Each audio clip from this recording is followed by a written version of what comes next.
partager? Qui te dit que tout le monde est content, bien mais de ton voyage?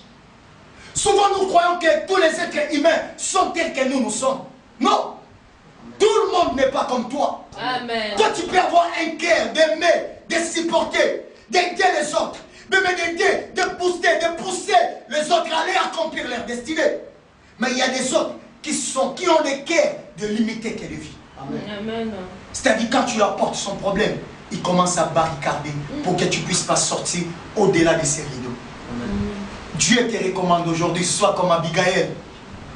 Malgré ce que tu veux affronter, essaye de le faire seul avec Dieu. Amen. Essaye d'avancer seul avec Dieu. Regarde avec Dieu si tu peux échouer. Parce que peut-être tu as été déjà déçu par les hommes. Tu as été déjà déçu par ta famille. Mais dis-moi, essaye de faire cette fois-ci Dieu confiance. Avance avec Dieu. Et tu verras la victoire d'office s'attachera à ta destinée. Amen. Amen. Abigail, c'est une femme qui sait garder le secret. Elle avait un grand cœur. Un cœur qui peut combler. Un cœur qui peut supporter. Un cœur qui peut comprendre. Et qui peut porter le fardeau sans même communiquer à son mari. Alléluia. Amen. Que Dieu te donne ce cœur. Amen. Un cœur qui va aimer. Un cœur qui va supporter. Amen. Un cœur qui va affronter. Mais il y a des situations qui se passent dans ta famille. Mais tu ne bouges pas. Mais pourquoi? Parce que ton cœur n'a pas été régénéré. Il y a des gens tout autour de toi qui ne progressent pas. Mais toi, ça ne te dérange même pas. Pourquoi? Parce que ton cœur n'est pas encore régénéré. Tu as besoin d'avoir le cœur d'Abigail. La Bible dit, lorsqu'elle s'approcha auprès de David, elle a demandé pardon, excuse à un problème qu'il n'a pas fait. Est-ce qu'Abigail, c'est elle qui avait refusé de donner la nourriture aux soldats de David? Mais lorsqu'elle s'est présentée devant David, elle dit, pardonne la faute de ta servante. Qu'est-ce qu'elle a fait? C'est juste l'image des personnes qui savent s'identifier aux problèmes qui touchent à leur environnement. Amen. Soit ces personnes-là. Amen. Qui s'est porté, qui s'est amené les fardeaux des autres. Dans la prière, apporte, prie. Qui s'est partagé. C'est ça même compatir. Compatir avec une personne, c'est-à-dire, c'est de prendre la place de l'autre. C'est ça qu'on dit que Dieu est compatissant. Amen. Parce que Dieu sait prendre la place de l'autre. Est-ce que je parle à une personne? Amen. Je dois avancer.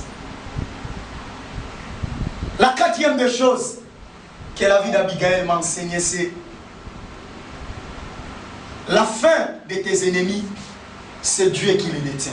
Amen. Alléluia. Amen. Est-ce que je parle à une personne? Amen.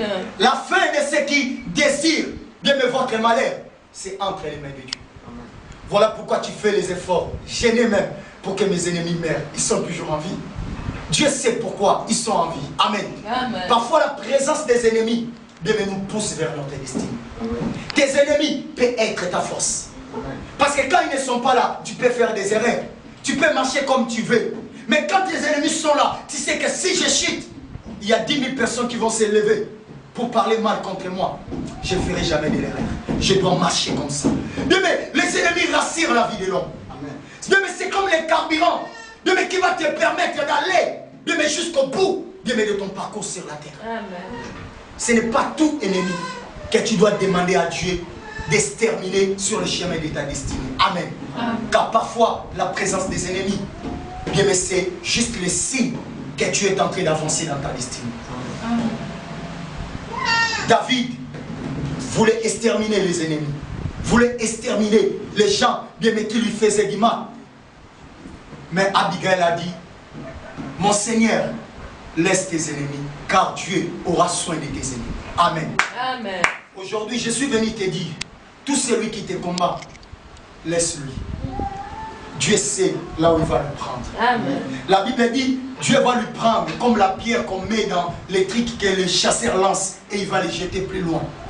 Tes ennemis, Moïse a dit aux enfants d'Israël, ce que vous voyez aujourd'hui, demain ou après-demain, tu ne les verras plus jamais. Amen. La souffrance là du Maroc, après-demain, après l'année prochaine, tu ne les verras plus. Amen. Le même problème fois aujourd'hui, ça sera un sujet de gloire, de joie pour ta destinée demain. Aujourd'hui tu pleures, mais demain tu vas te réjouir parce que Dieu sait comment il gère le temps. Bien, mais je ne crois pas que Dieu peut te destiner sur la terre.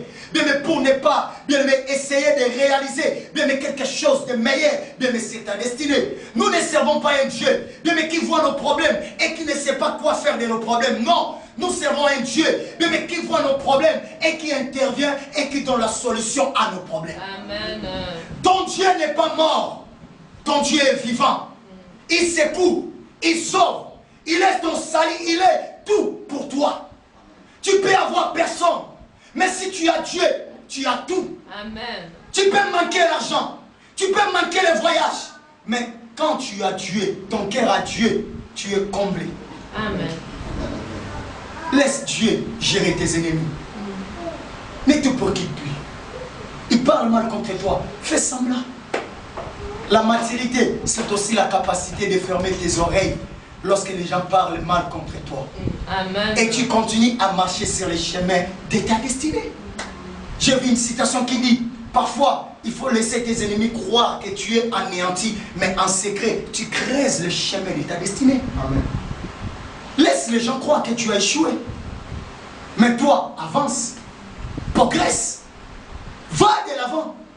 Laisse Dieu s'en occuper du reste. Amen. Amen. C'est ça que David a fait toute sa vie. La Bible dit à plusieurs reprises, il a pris Saoul comme ça, il pouvait tuer. Mais il dit non, ce n'est pas moi d'exercer le jugement. Dieu sait quel jour il va terminer ce jugement. Amen. Amen. Est-ce que je parle à une personne? Amen. On peut acclamer pour la gloire de Dieu.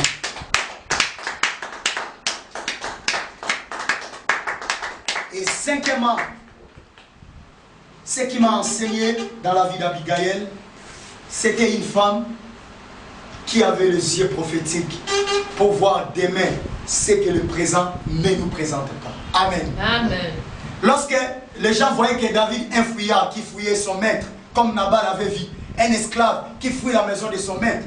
Mais Abigail, elle voyait David assis sur le trône.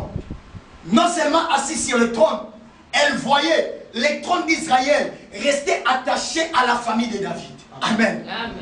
Donc c'est-à-dire la prophétie de Dieu que Dieu avait dit que le trône ne s'éloignera pas du Juda.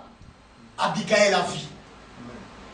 Et il a dit à David, souviens-toi de moi, parce que je sais que tu vas régner sur Israël.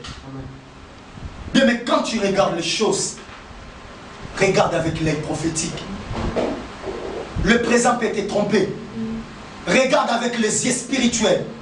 Lorsque tu regardes même la vie d'une personne, ne limite pas, il peut être esclave aujourd'hui, mais la saison, bien, mais qui arrive, bien, mais réserve pour lui, bien, mais la royauté. Aujourd'hui, il peut être fuyard, mais qui réclame l'aide, qui a besoin de votre soutien. Mais quand tu regardes avec l'œil prophétique, Abigail a vu que cet homme n'est pas seulement un fuyard, mais c'est un roi qui fuit, parce que demain, il doit régner. Amen. Quand tu regardes ta famille, il faut voir. Ta vie, il faut voir autrement.